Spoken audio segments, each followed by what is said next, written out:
সকল রাসায়নিক বিক্রিয়াতেই কি তাপের পরিবর্তন ঘটে?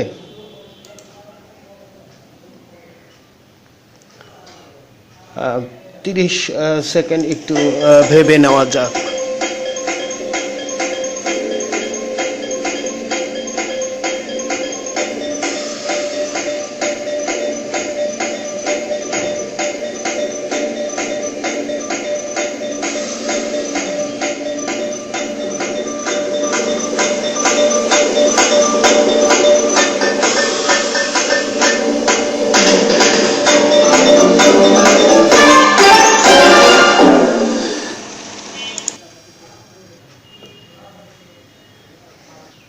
আমার মনে হয় সকল রাসায়নিক বিক্রিয়ার ক্ষেত্রেই তাপের পরিবর্তন হয় না। যেরকম লোহায় যখন মরিচা পড়ে তখন কিন্তু রাসায়নিক বিক্রিয়া হয়, তখন কি তাপের পরিবর্তন হয়? হয় না। পানির মধ্যে আমরা যখন রং মিশাই তখন কি তাপের পরিবর্তন হয়? এক্ষেত্রেও তাপের কোনো পরিবর্তন হয় না। কাজেই আমার মতে সকল বিক্রিয়ার ক্ষেত্রেই তাপের পরিবর্তন হবে এমন কোনো কথা না। তোমরাও কি আমার সাথে একমত? এটা চিন্তা করে দেখো, দেখা যাক ইনি কি বলেন। How is that possible? তার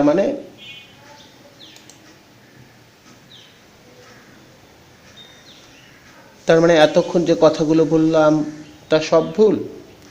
তাহলে যে উদাহরণগুলো দিলাম সেগুলোও ভুল? আসলেই আমরা ভুল ভাবছিলাম এতক্ষণ। মরিচা খুব ধীরে পড়লেও তাপের কিন্তু পরিবর্তন হয়, হয়তো সেটা নির্ণয় করা অতটা সহজ নয়। আরেকটি উদাহরণে রং মেশানোর কথা বলেছিলাম। আসলে রং মিশিয়ে দ্রবণ তৈরি করা আর বিক্রিয়া হওয়া এক কথা নয়। দ্রবণ তৈরির ক্ষেত্রে কিন্তু কোনো বিক্রিয়া সংগঠিত হয় না। এটা দ্রবণের সংজ্ঞা যখন আমরা পড়ব তখন এটা বুঝিয়ে দেওয়া হবে। তার মানে আসলে এই যে উদাহরণ দুটি দিয়েছি, দুটি উদাহরণ দ্বারাই আমরা প্রভাবিত হয়েছি এবং ভুলের মধ্যে চলে গিয়েছি। এখন তাহলে সঠিক কথাটা কি? রাসায়নিক বিক্রিয়ায় এই তাপ শক্তির পরিবর্তনের উৎস হচ্ছে বিক্রিয়ক ও উৎপাদক সমূহের অভ্যন্তরীণ শক্তি বা ইন্টারনাল এনার্জি। বিক্রিয়ক সমূহের ও উৎপাদক সমূহের অভ্যন্তরীণ শক্তি কখনো এক হয় না। অর্থাৎ ভিন্ন ভিন্ন পদার্থের অভ্যন্তরীণ শক্তি কিন্তু ভিন্ন ভিন্নই হবে। ফলে স্বভাবতই তাপ শক্তির পরিবর্তন ঘটে। অর্থাৎ এই দুটির পার্থক্যই কিন্তু তাপ শক্তির পরিবর্তন, অভ্যন্তরীণ শক্তির পার্থক্য। ফলে রাসায়নিক বিক্রিয়া সংঘটিত হলেই তাপের কিন্তু পরিবর্তন ঘটবে। মাঝে মাঝে পরীক্ষা আসে সকল রাসায়নিক পরিবর্তনই তাপীয় পরিবর্তনের মাধ্যমে ঘটে, উদাহরণসহ ব্যাখ্যা করো। এখানে প্রশ্ন থেকেই এই ধরনের প্রশ্ন আসে, এখান থেকে বোঝা যাচ্ছে যে রাসায়নিক বিক্রিয়া সংঘটিত হলে তাপের পরিবর্তন ঘটবে। এখন আমরা দেখব তাপ উৎপাদী ও তাপহারী বিক্রিয়া সম্পর্কে। যে রাসায়নিক বিক্রিয়ায় তাপ নির্গত হয় তাকে তাপ উৎপাদী বিক্রিয়া বলে। এক্ষেত্রে বিক্রিয়কের অভ্যন্তরীণ শক্তি অপেক্ষা উৎপাদকের অভ্যন্তরীণ শক্তি কম হয়। অর্থাৎ তাপ উৎপাদী বিক্রিয়ার ক্ষেত্রে উৎপাদকের অভ্যন্তরীণ শক্তিটা কম হয়। এটি আমরা পরবর্তীতে গ্রাফ থেকে সুন্দর করে বুঝিয়ে দেব। উদাহরণ হিসাবে এখানে দেখাতে পারি যে 1 মোল কার্বন 1 মোল অক্সিজেনের সাথে বিক্রিয়া করে কার্বন ডাইঅক্সাইড তৈরি হচ্ছে এবং এই ক্ষেত্রে 395 কিলোজুল তাপ উৎপন্ন হচ্ছে। যেহেতু মাইনাস দেওয়া আছে অতএব উৎপন্ন হচ্ছে 395 কিলোজুল, অর্থাৎ এটি একটি তাপ উৎপাদী বিক্রিয়া। এটা মনে রাখার জন্য এরকম দেখলে এই জিনিসটা মনে থাকবে। তাপ উৎপাদী বিক্রিয়ার ক্ষেত্রে তাপ পরিবেশে ছেড়ে দিচ্ছে। তাপহারী বিক্রিয়া, যে রাসায়নিক বিক্রিয়া তাপ শোষিত হয় তাকে তাপহারী বিক্রিয়া বলে। এক্ষেত্রে বিক্রিয়কের অভ্যন্তরীণ শক্তি অপেক্ষা উৎপাদকের অভ্যন্তরীণ শক্তি বেশি হয়। এখানে প্লাস দেওয়া আছে, অর্থাৎ এটি তাপহারী বিক্রিয়া। এই অভ্যন্তরীণ শক্তির কার বেশি কার কম এ বিষয়ে আমরা পরে আবার সুন্দর করে আলোচনা করব। অতএব এখানে উদ্বিগ্ন হওয়ার কোনো কারণ নেই। যদি এখানে পরিষ্কার নাও বোঝা যায় আমরা পরে ঠিকই বুঝে নিব। এখানে দেখা যাচ্ছে পরিবেশ থেকে আসলে সিস্টেমের মধ্যে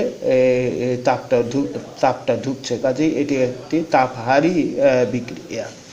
তাহলে তাপ উৎপাদী হচ্ছে পরিবেশে ছেড়ে দেয়, আর তাপহারী বিক্রিয়া পরিবেশ থেকে আসলে সিস্টেমে তাপ প্রবেশ করে। এই উদাহরণ থেকে আমরা বিষয়টি খুব সহজভাবে বুঝে যাব। হাইড্রোজেন এবং আয়োডিন বিক্রিয়া করে হাইড্রোআয়োডিক অ্যাসিড তৈরি করছে। এখানে প্রথমে হাইড্রোজেন অণুটি ভেঙে গিয়ে বন্ধন ভেঙে যাবে এবং আয়োডিন অণুটিও ভেঙে যাবে, এর ভেতরকার বন্ধন ভেঙে যাবে। তারপরে হাইড্রোজেন এবং আয়োডিনের মধ্যে আবার বন্ধন গঠিত হবে। হাইড্রোজেন বন্ধন, এখানকার কোনো বন্ধন ভাঙতে গেলে আসলে শক্তি শোষিত হয়, এখানে বন্ধন ভাঙতেও শক্তি শোষিত হয়। আর যখন নতুন করে কোনো বন্ধন গঠিত হয় তখন কিন্তু শক্তি নির্গত হয়। এই বন্ধন গড়া এবং ভাঙা এটি আসলে প্রকৃতপক্ষে এই তাপের উৎস। তো উদাহরণ হিসাবে আমরা একটা ইচ্ছা স্বাধীন মান আসলে এখানে ধরব। তো দেখা যাক এডিশন। এখানে আমরা দেখতে পাচ্ছি 20 কিলোজুল তাপ শোষিত হয়ে বন্ধনটি ভেঙে গেছে, আর এটি 60 কিলোজুল। তাহলে 20 আর 60 80 কিলোজুল আসলে লেগেছে। আবার এখানে বন্ধন গঠিত হওয়ার ক্ষেত্রে 50 কিলোজুল তাপ বের হয়ে গেছে, আবার এক্ষেত্রেও 50 কিলোজুল তাপ কিন্তু নির্গত হয়েছে। তাহলে অণু হয়েছে হাইড্রোআয়োডিক অ্যাসিড বা হাইড্রোজেন আয়োডাইড গ্যাস। এখানে আমরা গ্যাসীয় অবস্থাতেই দেখাচ্ছি। তাহলে মোট শোষণের পরিমাণ 80 কিলোজুল আর নির্গমনের পরিমাণ হচ্ছে 100 কিলোজুল। তাহলে বিক্রিয়াটি তাপ উৎপাদী না তাপহারী? অবশ্যই উত্তরটি হবে তাপ উৎপাদী। নিট ফলাফল হিসাবে বলা যায় বিক্রিয়াটিতে কিন্তু 20 কিলোজুল তাপ শক্তি নির্গত হয়েছে। তাপ রাসায়নিক সমীকরণ কাকে বলে? যে রাসায়নিক সমীকরণ দ্বারা একটি বিক্রিয়ার রাসায়নিক পরিবর্তন ও তাপ শক্তির পরিবর্তন উভয় প্রকাশ করা হয় তাকে তাপ রাসায়নিক সমীকরণ বলে। তবে এই ক্ষেত্রে যদি আমরা এই বিষয়টি ঢুকাই, কথাটা বলে আরো ভালো হয়। বিক্রিয়ক এবং উৎপাদকের ভৌত অবস্থা নির্দেশ সহ, তাহলে সংজ্ঞাটা একটু পরিপূর্ণ হয়। এই সমীকরণ থেকে আমরা দেখতে পাচ্ছি কার্বন এবং অক্সিজেন বিক্রিয়া করে কার্বন ডাইঅক্সাইড তৈরি করছে। এখানে সলিড, এখানে গ্যাস এবং তাপের পরিবর্তন। তাহলে এখানে এদের ভৌত অবস্থা লেখা আছে এই সমীকরণে, আর তাপেরও পরিবর্তন রয়েছে, কাজে এটি তাপ রাসায়নিক একটি সমীকরণ।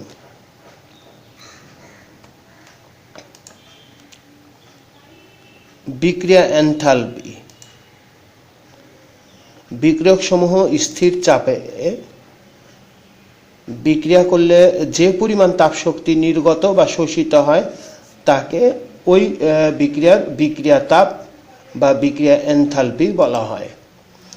এখন প্রশ্ন হলো, কোন কোন বিক্রিয়ক কত মোল করে বিক্রিয়া করবে, এটি আসলে উল্লেখ থাকা উচিত। তাহলে এখান থেকে আমরা দেখতে পাচ্ছি যে কার্বন যখন অক্সিজেনের সাথে বিক্রিয়া করে তখন 1 মোলের সাথে 1 মোল, কিন্তু 1 মোল নাইট্রোজেনের সাথে হাইড্রোজেন কিন্তু 3 মোল করে। তাহলে আমরা এই ডিফারেন্সটা দেখতে পাচ্ছি। তাহলে এই সংজ্ঞার মধ্যে আমরা এই বিক্রিয়কের পরিমাণ প্রবেশ করাতে চাই, তাহলে আমরা কি বলতে পারি?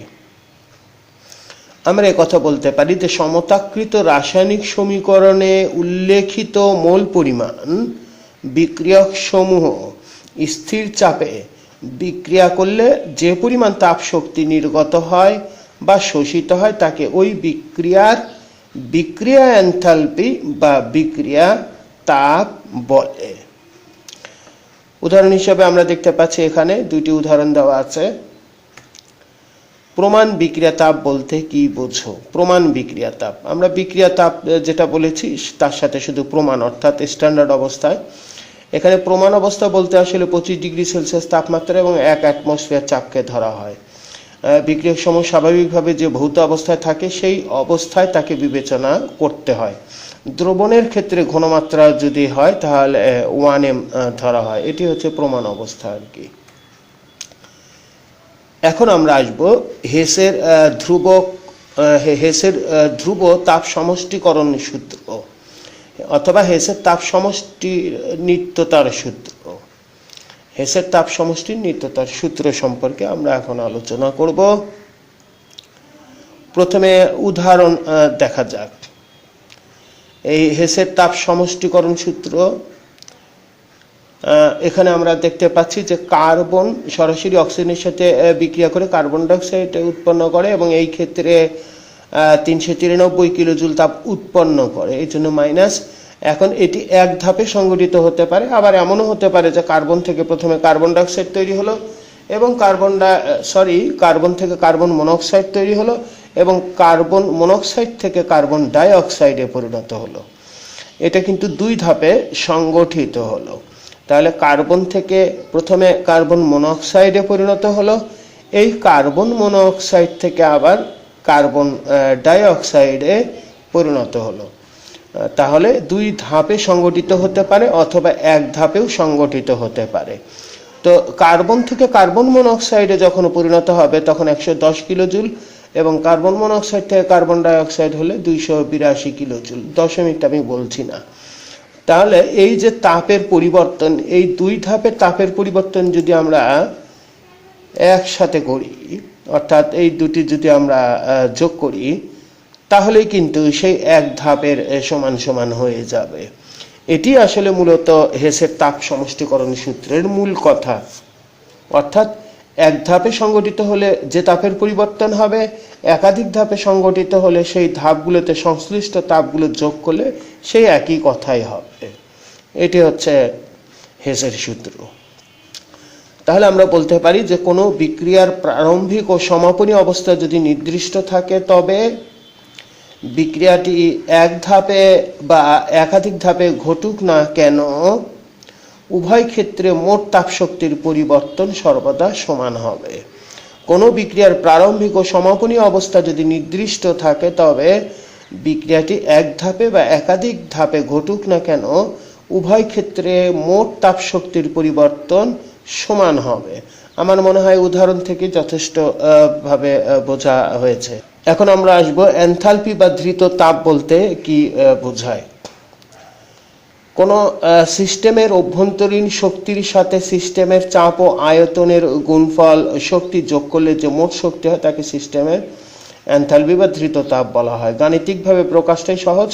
এখানে হচ্ছে এইচটা হচ্ছে এনথালপি, ই হচ্ছে অভ্যন্তরীণ শক্তি, প্লাস পি হচ্ছে চাপ এবং আয়তন, অর্থাৎ চাপ এবং আয়তনের গুণফল এটির সাথে যোগ করতে হবে অভ্যন্তরীণ শক্তি, তাহলে আমরা এনথালপিটা পেয়ে যাব। গঠন এনথালপি বা অনেক সময় সংগঠন এনথালপি বলা হয়, অনেক ক্ষেত্রে গঠন তাপও বলা হয়। এনথালপির পরিবর্তে আমরা গঠন তাপও বলতে পারি, সংগঠন তাপও বলতে পারি। এক মোল পরিমাণ কোনো পদার্থকে উৎপাদনকালে এনথালপির যে পরিবর্তন হয় তাকে ওই পদার্থের গঠন এনথালপি বলে। এটি কিন্তু আসলে আমি সহজ করে প্রথমে বললাম, সহজ করে, প্রকৃত সংজ্ঞা কিন্তু এটি নয়। সহজ করে আসলে আমাদের প্রথমে ভাবতে হবে গঠন এনথালপি। কথাটা থেকে বোঝা যাচ্ছে গঠন, অর্থাৎ কোন একটা পদার্থ গঠিত হবে সেই ক্ষেত্রে তাপের যে পরিবর্তন, সেটাই হচ্ছে গঠন এনথালপি। আমাদের অবশ্যই প্রথমে সহজভাবে মস্তিষ্কের মধ্যে আমাদেরকে এটা ধারণ করতে হবে। বড় বড় সংজ্ঞা একবারে মুখস্থ করলে শেষে যেটি হয় সেটা হচ্ছে যে পরীক্ষার সময় লিখবার সময় মুখস্থ করার কারণে ওই লাইনটি হয়তো ভুলে যাওয়া হয়, অথবা কোনো একটা মুখস্থের লাইনের প্রথম শব্দ বের করতে না পারলে কিন্তু খুবই বিপদ। প্রথম শব্দটা বের না হওয়ার কারণে পরেরগুলো আসতে থাকে না। এভাবে আসলে লেখা উচিত না, ভাবা উচিত না। আমাদের উচিত সেটা হচ্ছে থিম থেকে আসলে শেখা, আসলে কি বোঝাচ্ছে, তারপরে আমরা চিন্তা করব, বানিয়ে বানিয়ে বিষয়গুলো বুঝবো, তারপরে যখন সমস্ত বোঝা হয়ে যাবে তারপরে মুখস্থ করলে কোনো অপরাধ নেই। তাহলে আমরা গঠন এনথালপির কথা বলছিলাম বা সংগঠন এনথালপি। মূল কথাটা আবার বলি, সহজ করে যদি আমরা বলি যে কোনো একটা পদার্থ গঠিত হচ্ছে সেই ক্ষেত্রে তাপের যে পরিবর্তন হবে। এখন কথা হচ্ছে যে পদার্থ গঠিত কতখানি হবে, সেই ক্ষেত্রে তো তাপ ভিন্ন ভিন্ন হবে। যদি 2 মোল হয় তাহলে সেই ক্ষেত্রে তাপের যে পরিবর্তন আর 1 মোল হলে তো তা একরকম হবে না। তাহলে গঠন এনথালপি আমরা তখন বলছি যখন আমরা 1 মোল বলছি, তার মানে 1 মোল পরিমাণ কোনো পদার্থকে উৎপাদনকালে এনথালপির যে পরিবর্তন হয় তাকে ওই পদার্থের গঠন এনথালপি বলে।